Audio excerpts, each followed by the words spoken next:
Hello friends, hope सब बढ़िया होंगे। तो आज हम करेंगे टिश्यू का पार्ट थर्ड। आज हम पढ़ेंगे एनिमल टिश्यू के बारे में। किसके बारे में पढ़ेंगे? एनिमल टिश्यू के बारे में। एनिमल्स में जो ये टिश्यू हैं ये चार तरह के होते हैं। ये चार तरह के होते हैं। One is epithelial tissue, another one is connective tissue, muscular tissue and last is nervous tissue. अब जो ये एपिथेलियल टिश्यू है ये फर्दर आपका 4 टाइप्स का होता है। One is squamous epithelium, another one is cuboidal epithelium, columnar epithelium and last one is stratified epithelium. Stratified epithelium. अब जो ये कनेक्टिव टिश्यू है ये फर्दर 3 टाइप्स का होता है। ये फर्दर 3 टाइप्स का है। One is connective tissue proper, connective tissue proper. Next one is sportive connective tissue and last one is fluid connective tissue. Fluid connective tissue.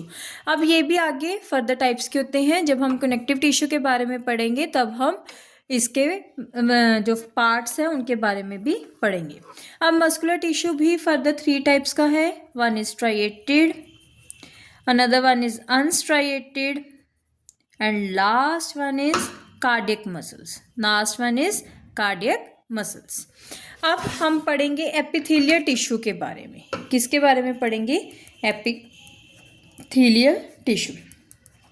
जो ये एपिथेलियल टिश्यू है ना ये हमारी बॉडी के हर पार्ट में मिलेगा। यानी कि स्किन के जो नीचे सबसे पहले जो टिश्यू आता है दैट इज एपिथेलियल टिश्यू। ये बहुत ज़्यादा पतला होता है, प्रोटेक्टिव होता है और कॉन्टिन्यूस शीट होती है। अब हमारी जो स्किन है वो कॉन्टिन्यूस है तो उसमें क्या है? एपिथेलियल टिश्यू है। एपिथेलियल टिश्यू है। ये अपनी बॉडी में हर जगह मिलेगी। अपनी जहाँ जहाँ बॉडी कैविटीज़ हैं वहाँ मिलेगी। इंटरनल ऑर्गन्स में मिलेगी। माउथ, नोज, लंग्स, स्टमक इन सब की लाइनिंग पे मिलेगी।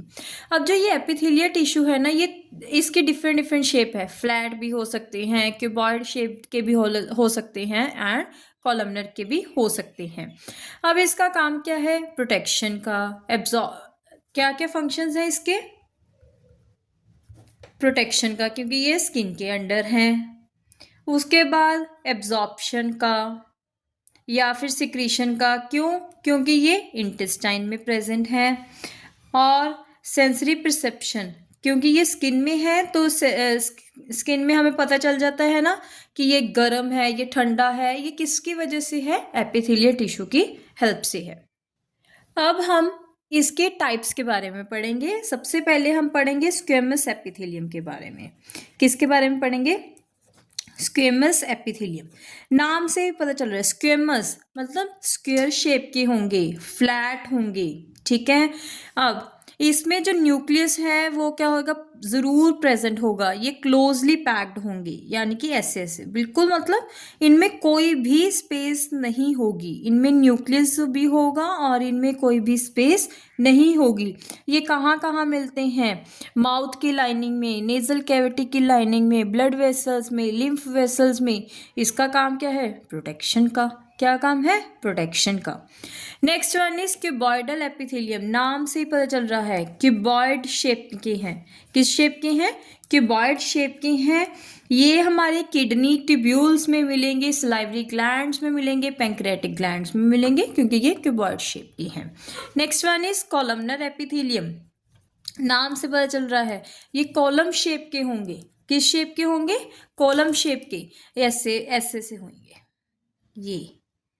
ये क्या है? कॉलमनर एपिथेलियम है। ये कहाँ कहाँ प्रेजेंट होंगे? स्टमक की लाइनिंग में, इंटेस्टाइन की लाइनिंग में। इसके 2 टाइप्स होती हैं। One is ciliated columnar epithelium and another one is glandular epithelium. Ciliated नाम से पता चल रहा है इसमें सीलिया प्रेजेंट है। सीलिया बेसिकली क्या है? जैसे ये हमारे टिश्यू है, इसके ऊपर ऐसे ऐसे टिश्यू ऐसे ऐसे जो थ्रेड लाइक स्ट्रक्चर्स होते हैं उसे हम सीलिया बोलते हैं। सीलिया क्या करता है कि किसी भी चीज़ को अंदर लेके जाने में हेल्प करता है या प्योरीफाई करने में हेल्प करता है।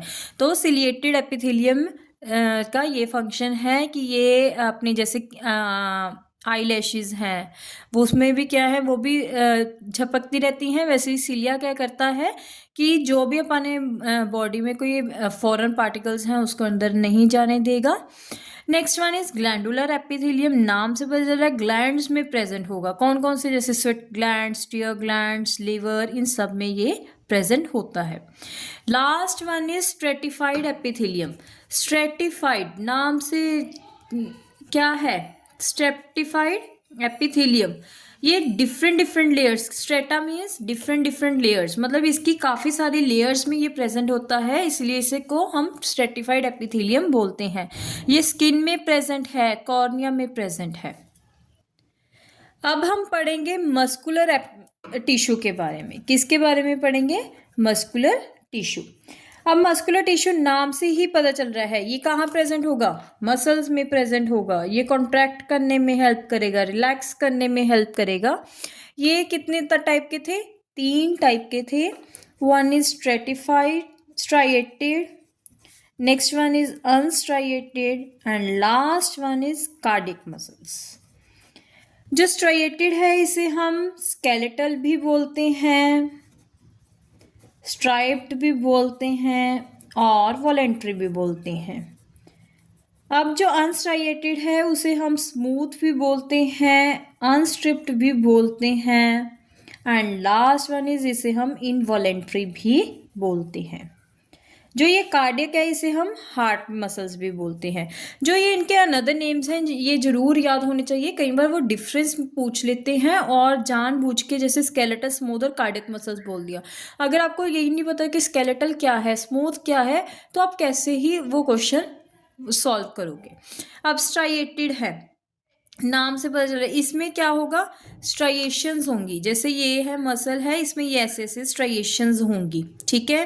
वॉलेंट्री, ये अपने कंट्रोल में होगा। जैसे मेरा मन कर रहा है मैंने लिखना है तो वो मेरे अकॉर्डिंग काम कर रहे हैं ना। जो हाथ की मसल्स हैं वो क्या है, स्ट्राइएटेड मसल्स हैं, ठीक है। इसमें डार्क और लाइट बैंड्स प्रेजेंट होते हैं, न्यूक्लियस भी इसमें प्रेजेंट होती है। ये आर्म्स, लेग्स, फेस, नेक, ये सारी जगह प्रेजेंट है।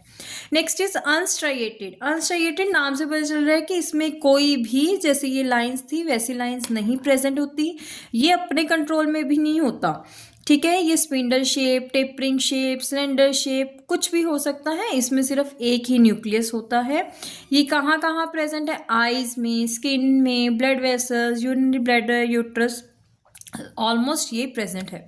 नेक्स्ट इज कार्डिक, नाम से पता चल रहा है अपने हार्ट में प्रेजेंट है। कार्डियक मतलब हार्ट, ये अपने हार्ट में प्रेजेंट है। देखो हार्ट अपने कंट्रोल में नहीं है, दैट मीन्स ये कार्डिक मसल्स क्या है, इनवॉलेंट्री होती हैं।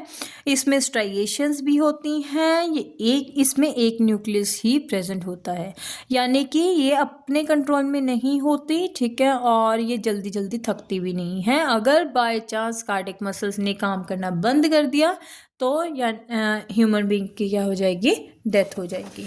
होप आपको यहाँ तक सारा समझ आ गया। अगर किसी को कोई भी डाउट है तो आप कमेंट बॉक्स में कमेंट कर सकते हैं। Please like, subscribe and share.